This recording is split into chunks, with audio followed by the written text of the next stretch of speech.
Hello and good morning. I am Isa Silver, and I'm here in front of the Bay of La Ventana in Mexico. And I'm here to share a story from my life, which I see now has played out several times. And it's going to come around to a phrase, an acronym that gets shared in the media a lot lately. It's called FOMO, fear of missing out. I'll get to that in a minute. So the story starts in the United States. I lived in Oregon in the Hood River Valley, and the year must have been 2011 or 2012.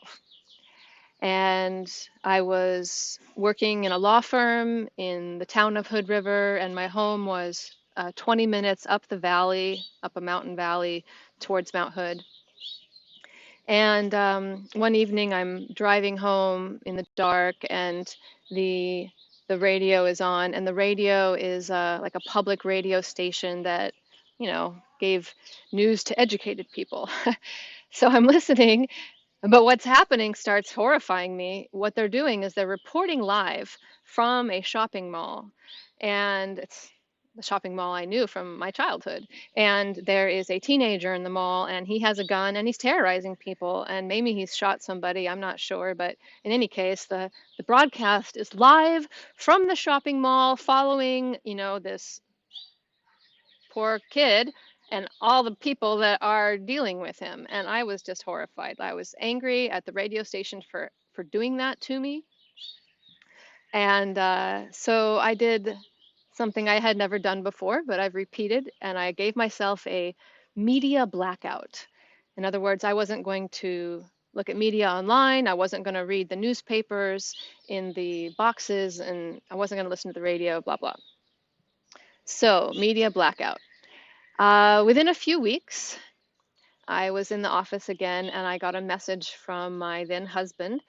He was out of town, and he texted and said, Isa, don't look at the news now. Don't go online. Don't listen to the radio. The most awful thing you can imagine has happened, and you wanted to not be exposed to this. So don't go there. I was like, okay, cool. Thank you.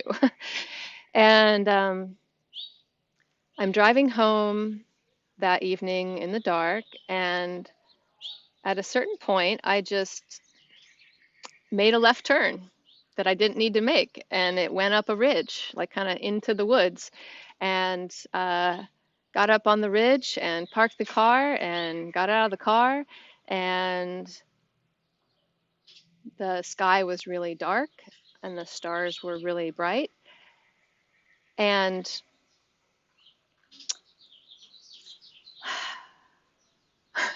I don't know how to talk about this. Sometimes I cry about it, but basically, I had a conversation with the stars, or the stars talked to me, and they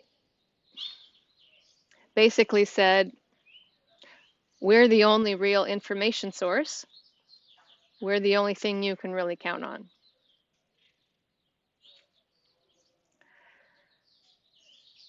I don't know what else to say. Um,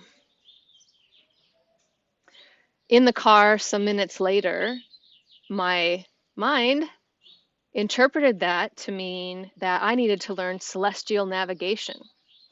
I was getting into sailing at the time, and celestial navigation sounds so romantic because, it's like using, your own eyes and a little measure and looking at where the stars are, and you can figure out like where you are on the earth by noting where the stars are and knowing some other information. So ooh, I had a goal finally, I didn't have any goals.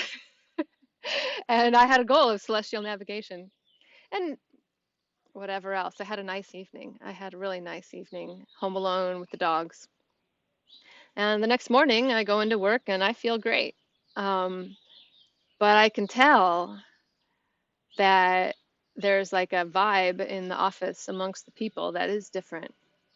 And I want to say I even went to like coffee shop or something, but I don't know, there's newspapers there, so maybe I somehow didn't see the newspapers in the coffee shop. But anyway, there was a vibe in my office and in my town that was not good.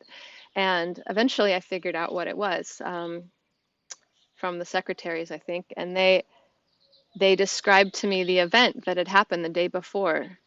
And the event was called Sandy Hook.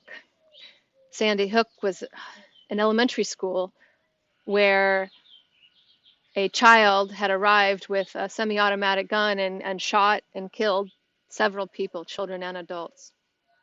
So it is kind of like the most fucked up thing you can imagine, is like a child murdering, a mass murder by a child in a school.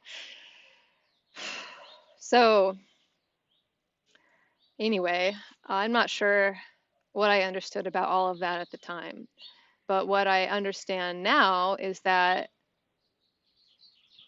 because I didn't allow myself to be informed, influenced, homogenized by the media that afternoon, evening, I had a mystical experience with stars. And awesome, you know? And so relating that to FOMO, fear of missing out,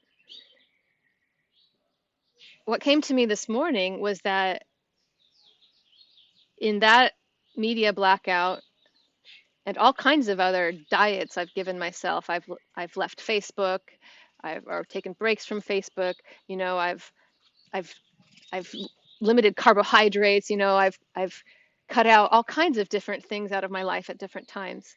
And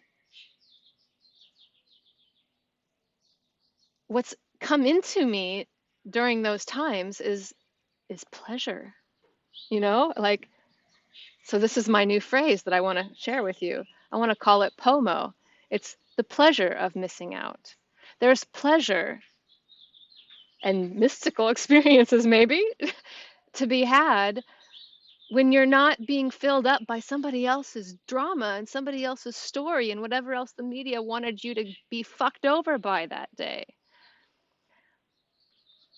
So, yes, this relates to something I'm doing in my human design life. I am going to lead an LYD, and part of it is that we're going to try to not use Facebook during that time. I'm not going to be the enforcing officer that says you can't look at Facebook, but I am going to myself not use Facebook for that time. And I don't know what's going to happen. I might miss out on something on Facebook. But when I didn't let media into my life that evening, what I got was like a transmission from the stars. And you know what? It was accurate. You know, I I believe the human design neutrino story. Maybe it could be told in some other ways, but that's another thing. But what I heard that night was we are where the information is coming from. And that's what the neutrino stream tells us, right? That's where the information is coming from. That's where it's coming from directly into us, into our design crystal.